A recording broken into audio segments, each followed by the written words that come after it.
Semakin maraknya prostitusi di tanah air membuat resah masyarakat. Dari prostitusi kelas menengah ke bawah hingga prostitusi kelas elit kian menjamur. Dari kasus-kasus seperti terbunuhnya janda cantik Dede Alfi Sahrin dan juga yang terbaru tertangkap basahnya RA, makin menjamurnya dunia kelam ini tentu saja terbantu dengan makin canggihnya teknologi. Berbagai macam transaksi haram ini bisa dilakukan tanpa bertemu muka sehingga sulit tercium oleh pihak kepolisian. Namun beberapa kasus prostitusi berikut ini berhasil diungkap. Inilah 7 kasus prostitusi menghebohkan di Indonesia versi On The Spot.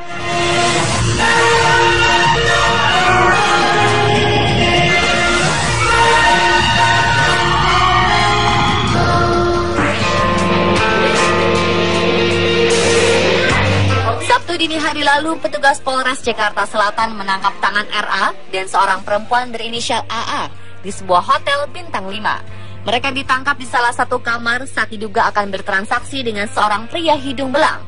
RA memang dikenal sebagai mucikari dari prostitusi kelas kakap. Menurut pihak kepolisian, mucikari menjajakan AA dengan mengandalkan komunikasi digital.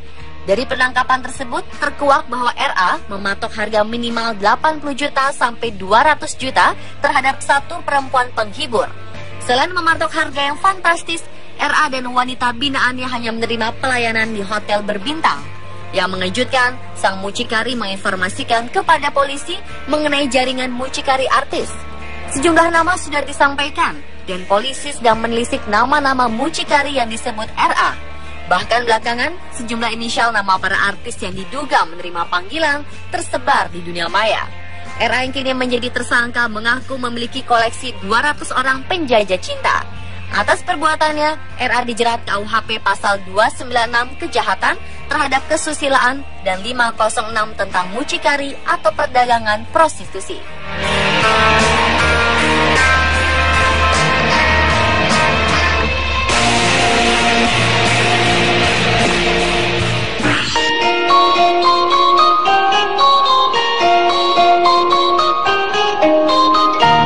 Tanggal 11 April lalu, seorang wanita berusia 27 tahun bernama Dede Alfi Sahrin ditemukan meninggal dunia di kamar kosnya di Jalan Tebet Utara 15C nomor 28 RT 007 RW 001 Tebet Timur, Jakarta Selatan.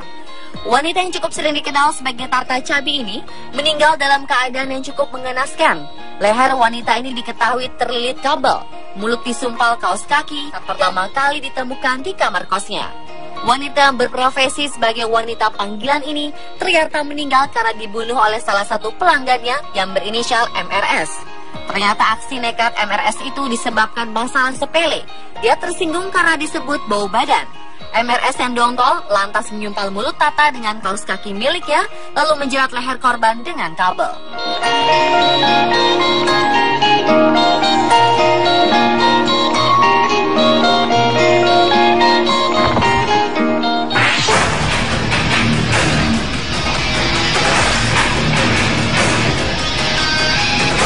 Mei 2013 silam, nama Ahmad Fahtona ramai menjadi pemberitaan di media tanah air.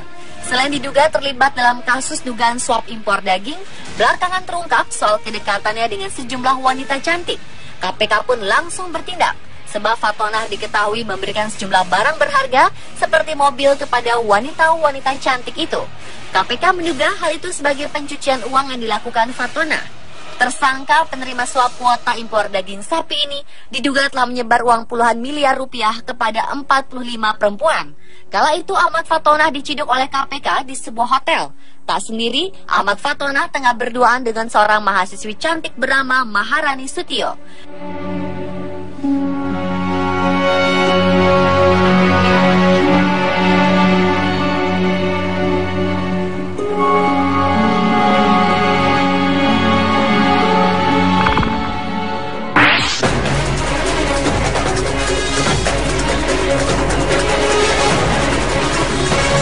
Krisis moral benar-benar sedang terjadi di Kabupaten 50 Kota Sumatera Barat.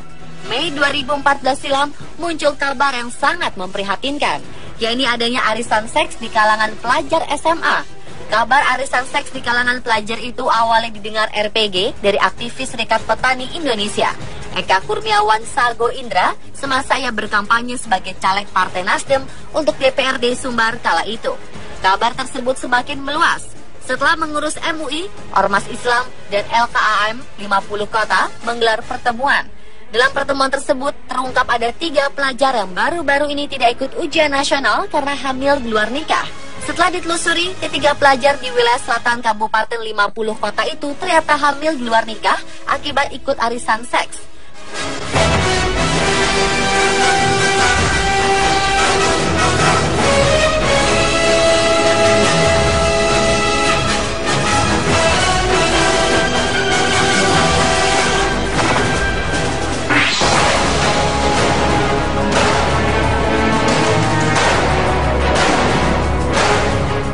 Agustus 2013 silam, Polresta Bogor Malang mengamankan sebanyak 28 ABG di bawah umur yang diperjualbelikan di wilayah Jakarta Barat. Mereka diamankan di sebuah kos yang terletak di Jalan Kebonjeruk 17, Gang Pinang, nomor 46, Taman Sari, Jakarta Barat.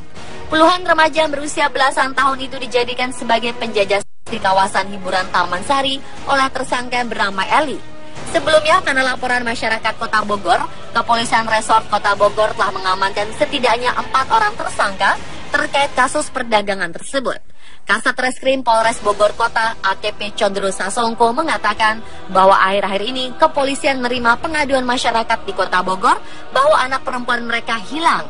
Polisi lalu menemukan 28 korban di dalam rumah tersebut. 11 diantaranya adalah anak di bawah umur. Para tersangka akan dijerat dengan pasal 2 ayat 1 Undang-Undang Nomor 21 Tahun 2007 tentang perdagangan manusia. Mereka diancam dengan hukuman hingga 15 tahun penjara dan denda sebesar 120 juta rupiah.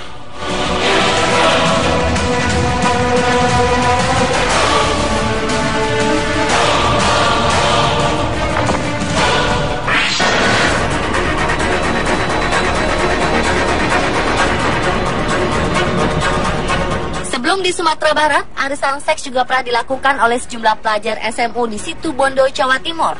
Pemenang dalam arisan tersebut dihadiahi kencan dengan pekerja seks komersial. Parahnya, para pelajar tersebut diduga terjangkit HIV/AIDS. Sebab para PSK yang di-booking, mereka terindikasi virus tersebut. Hal ini diketahui setelah Komisi Pemberantasan HIV/AIDS KPA bersama Dinas Kesehatan Situbondo melakukan pendataan dan tes cepat ke sejumlah PSK yang berada di lokalisasi Situbondo. Berdasarkan testimoni dari seorang penjajah cinta, dia mengaku sering dipesan untuk arisan seks yang digelar setiap pekan oleh sejumlah pelajar SMA di Situbondo. Kejadian ini jelas menjadi racun bagi generasi muda, apalagi dilakukan saat mengenakan seragam.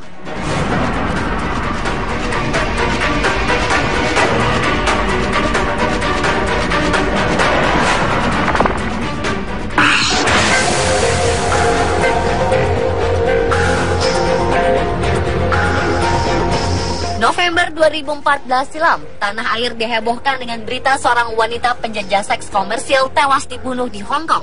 Kala itu polisi menangkap Rorik Juting, seorang lelaki yang diduga membunuh 2 wanita di apartemen mewahnya di wilayah Wan Chai, Hong Kong. 2 wanita yang dibunuh Juting ditemukan dalam kondisi tanpa busana dengan luka di leher mereka. Salah satu korban pembunuhan adalah Sumarti Ningsih, seorang wanita asal Indonesia yang diduga bekerja sebagai pekerja seks komersial. Ningsih ditemukan tewas di dalam sebuah koper yang tergeletak di balkon apartemen. 1 wanita PSK lainnya diduga berasal dari Filipina. Rurik telah ditangkap polisi dan diproses di pengadilan Eastern Magistrates. Pria 29 tahun itu akan dikenakan hukuman berat karena melakukan 2 pembunuhan. Pemirsa, itulah ke-7 kasus prostitusi menghebohkan versi On The Spot.